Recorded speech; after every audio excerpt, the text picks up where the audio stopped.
The Na'vi close in on Maverick, a new Stan Lee documentary, and The Last of Us was supposed to be sexy. I'm Jay Stu of The Culture Nerd, and this is the first episode of the new TCN Rundown.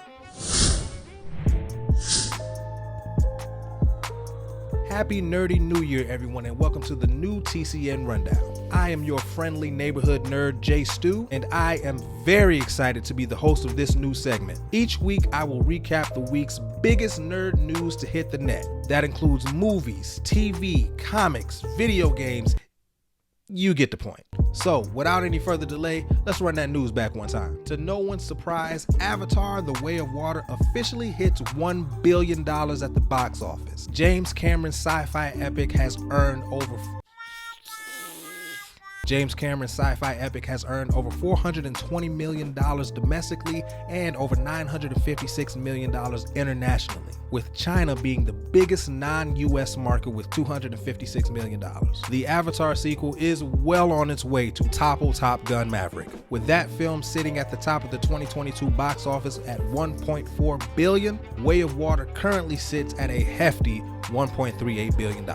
The budget for the film was said to be over $350 million, with Cameron saying that this had to be one of the biggest films of all time just to break even. While it is on track to do just that, we don't know whether it's going to overtake its predecessor, which is the highest grossing film of all time. Avatar: The Way of Water is still in theaters.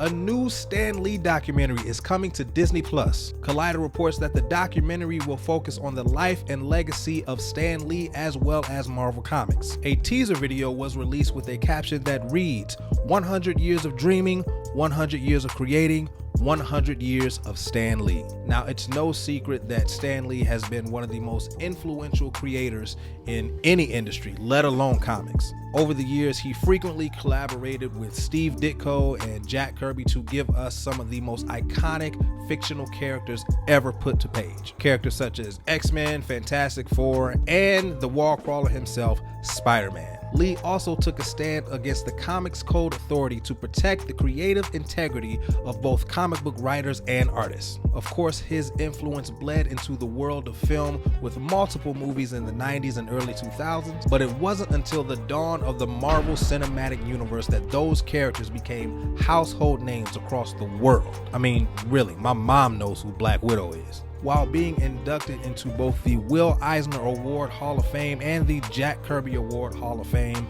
Stan Lee's decorated career and legacy are indeed immeasurable. The Disney Plus series will premiere sometime in 2023. Neil Druckmann says that Sam Raimi's adaptation of The Last of Us fell through because of Screen Gems' executives' demands, reportedly asking for the film to be bigger and sexier. I don't know how I feel about that. According to The New Yorker, Druckmann and Raimi wanted the aesthetic to be similar to No Country for Old Men, while the studio wanted World War Z. The site also goes on to say that Raimi was worried about fitting 15 hours of gameplay into a 2-hour feature. Having played The Last of Us myself, which is one of the greatest games ever made, I don't blame him for those reservations. The hallmarks of the game are its somber setting and intimate storytelling, so sacrificing either of those things would be a huge mistake. The Last of Us TV series will premiere on HBO Max January 15th. Netflix announces its first live event with Chris Rock's Selective Outrage. The streamer broke the news to Twitter with a video featuring Chris Rock himself. Now, many of us are eager to hear what he has to say concerning the infamous Oscar slap, but while making a few quips here and there, he's been mostly quiet concerning the matter. The special will premiere on Netflix in 190 countries on March 4th at 10 p.m. Eastern, 7 p.m. Pacific. In sad news, legendary football star Pele has passed away. The Brazilian athlete lost his battle to colon cancer on December 29, 2022, according to ABC News. His daughter later took to social media to confirm the death. Pele, whose real name was Edson Arantes dos Nascimento, played from 1953 to 1977. Considered by many to be the greatest international footballer ever, Pele made his mark through his dynamic dribbling skills, as well as his uncanny ability to hit spectacular goals. Pele was 82. Journalism trailblazer Barbara Walters has sadly passed away. Deadline reported the news of the broadcasting pioneer's passing on Wednesday. Walters was the first female co-host of a nationally televised morning news show on NBC's Today. She was best known as the co-host of the weekly news show 2020, as well as one of the hosts of the talk show The View. Walters was 93.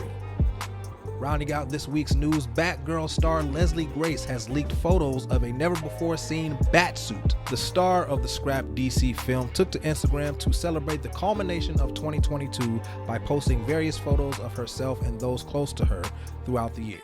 One of the photos shows Grace in her trailer fully dressed in an upgraded batsuit. While this seems to be an improvement over the shiny leather costume, many fans still don't seem to be too pleased with the look. In August of 2022, Batgirl was shelved by Warner Bros. Discovery because it didn't fall into the new regime's strategy. That was just one of many casualties of the studio's complete overhaul of executives, creators, and content. Well, that wraps it up for this week's rundown. Don't forget to slap that like button, subscribe to the channel, and make sure you hit that notification bell. I'm Jay Stu, the Culture Nerd, reminding all of you to stay nerdy, my friends.